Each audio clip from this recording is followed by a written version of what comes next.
Je me souviens encore quand le Covid a commencé, ces experts nous annonçaient que c'était la fin, que l'immobilier allait se casser la gueule, que compte tenu du fait que plus personne ne pouvait aller travailler, que les gens ne seraient pas payés, que par conséquent, ils ne pourraient pas payer leur loyer et que par conséquent, le marché immobilier allait s'effondrer. Bien au contraire, le marché immobilier a boomé pendant le Covid. Bienvenue sur ma chaîne, je m'appelle Uriel Bigot et au cours des 2 dernières années, en pleine post-pandémie et pendant la pandémie, mon équipe et moi, nous avons réussi à accumuler pour plus de 14 millions d'immobiliers, que ce soit des multilogements, des terrains à construire, et ce, parce que nous avons su tirer profit de la peur ambiante qui est un peu similaire à celle qu'il y a eu au début des années 2008, mais avec une situation qui est très différente. On nous annonce aujourd'hui qu'il va y avoir une crise. Précisons d'abord qu'il s'agit d'une crise économique et oui, celle-là, elle aura lieu.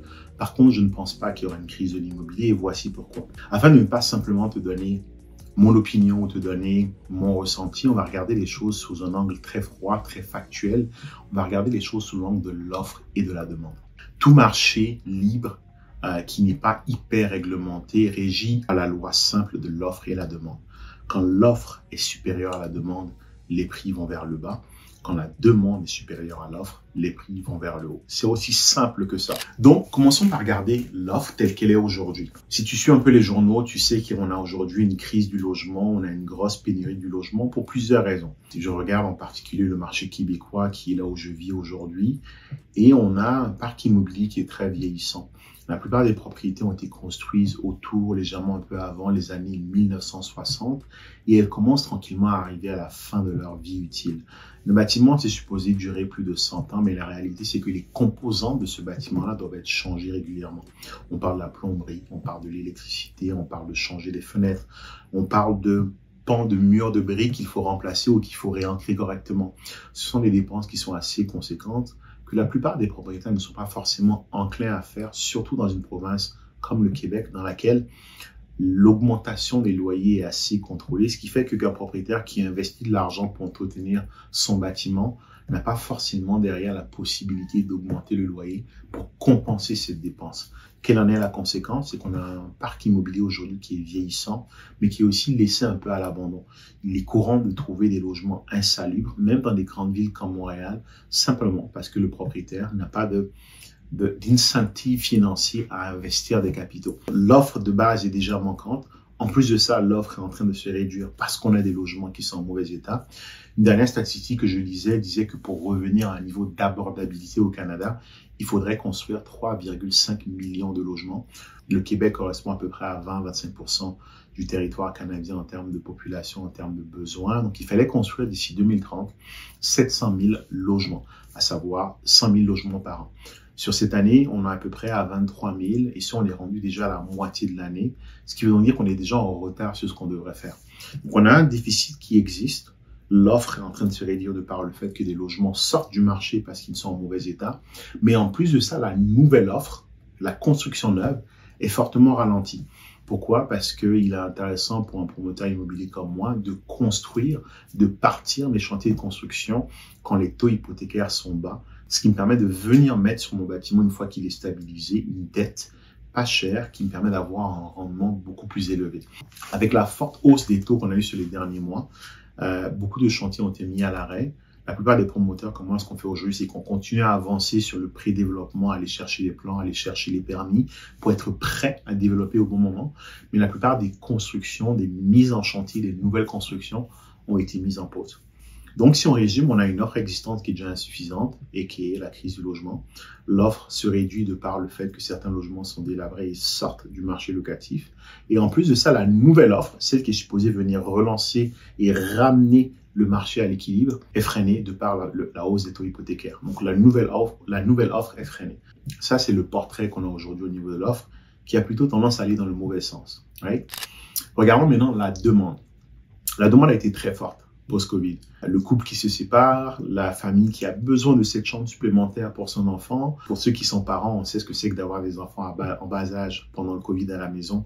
En télétravail, c'est assez difficile. Donc, il y a ce besoin d'avoir cette cour arrière qui va permettre aux enfants de courir un peu partout. Ce qui fait qu'on a eu une demande qui était forte pendant et après le Covid. Ces demandes, on n'y a pas entièrement répondu. Quand les taux ont commencé à augmenter, nombreux sont ceux qui se sont mis sur la touche en se disant, je vais attendre le bon moment. Donc la demande, c'est ce que j'appelle la demande latente. Cette demande de gens qui voulaient acheter, ceux qui ont pu acheter, mais très peu ont pu acheter parce qu'il y avait très peu de biens sur le marché. La plupart des gens se sont mis sur la touche en disant, je vais attendre le bon moment, je vais attendre que les taux baissent, je vais attendre une meilleure situation. Et donc, on a ce qu'on appelle cette demande latente qui est là, à laquelle on n'a pas réellement répondu et qui attend le bon moment pour revenir sur le marché. Le bon moment pour eux, c'est quand les taux vont baisser, mais bien sûr, ce qui va se passer quand les taux vont baisser, tous ces gens-là vont revenir, ils vont revenir sur le marché parce qu'ils ont un besoin auquel on n'a pas encore répondu. Ça, c'est la demande existante. Regardons ce que j'appelle maintenant la nouvelle demande. Le Canada a une politique d'immigration très agressive. Le plan des libéraux est d'arriver à 100 millions d'habitants d'ici 2100. On est à peu près 40 millions aujourd'hui au Canada. Cela ne se fera pas à travers le fait de faire plus d'enfants. Personnellement, j'ai fait ma part, j'ai 3 enfants, ce qui est assez rare. La moyenne par femme au Canada est de 1,9 enfants par femme, en sachant que juste pour que la population se renouvelle et se maintienne, compte tenu de la mortalité et de la natalité, il faudrait que chaque femme au Canada fasse en moyenne 2,1 enfants par femme. Donc, on a déjà un déficit et la solution de ceux qui nous gouvernent pour combler ce déficit, mais surtout pour amener la population à 100 millions d'ici 2100, c'est l'immigration. Sur 2022 et sur 2021, on a eu 500 000 immigrants qui sont arrivés au Canada et ces gens-là, il faut les loger. Ces gens-là, il faut les mettre quelque part. Et la plupart des gens qui arrivent au Canada, de par le fait que le Canada a une politique d'immigration choisie, où est-ce qu'on fait venir des gens qui sont éduqués, qui ont des diplômes, qui peuvent commencer à travailler dès le premier jour, c'est souvent des gens qui ont des moyens financiers. Souvent, c'est des gens qui ont déjà acheté là où est-ce qu'ils étaient avant d'arriver ici. C'est souvent des gens qui vont arriver en ayant déjà de l'argent prêt à acheter. Ça me rappelle un couple avec lequel j'avais travaillé l'été dernier, Cédric et Marie. Ils sont arrivés, ils avaient déjà le cash, ils étaient prêts à acheter une propriété. Ce sont des gens qu'il va falloir loger quelque part, qui vont vouloir acheter, parce que les calculs sont assez faciles à faire quand on arrive ici. Quand on a un peu de lecture du marché, on voit bien qu'il va dans le bon sens. C'est des gens qui vont vouloir acheter, c'est des gens qu'il va falloir loger. Donc, on a une demande qui est déjà forte, à laquelle on n'a pas répondu, qui est latente. Et là, on rajoute une demande supplémentaire. Mon point est le suivant. L'offre va vers le bas, la demande va vers le haut. On est très loin d'être un point d'équilibre. Le marché ne va pas se cracher, bien au contraire. Surtout pour ceux qui sont attentistes, vous allez voir une augmentation violente des prix de l'immobilier, notamment dans des provinces comme le Québec, où est-ce qu'on a encore un retard par rapport au reste du Canada. Et l'immobilier ne sera tout simplement plus achetable. Je parlais hier à une amie à moi qui était à Carthagène, en Colombie. Dans le vieux Carthagène, les seuls qui sont propriétaires, ce sont des familles qui ont hérité depuis 3-4 générations. C'est tout simplement inachetable. C'est ce vers quoi on va au Québec tranquillement. On va se retrouver dans une situation où est-ce que 90% des biens sont possédés par 5 ou 10% de la population. Et ces gens-là, c'est des gens qui ont compris qu'il fallait acheter maintenant ou qui ont acheté par le passé. Donc, est-ce que le marché va cracher? Bien au contraire. Simplement en regardant la logique de l'offre et de la demande. L'offre va vers le bas, la demande va vers le haut. C'est en général les conditions parfaites pour avoir un marché qui explose, dans lequel les prix augmentent. Mais surtout, un élément qui est non négligeable, c'est l'inventaire. On a très peu de biens qui sont mis en vente. Pourquoi? Parce que, contrairement à ce qu'on nous a annoncé, la plupart des biens immobiliers sont détenus par des gens qui sont, pour la plupart, les ont déjà entièrement payés. Donc, ils n'ont aucunement aujourd'hui la pression de rapidement les vendre.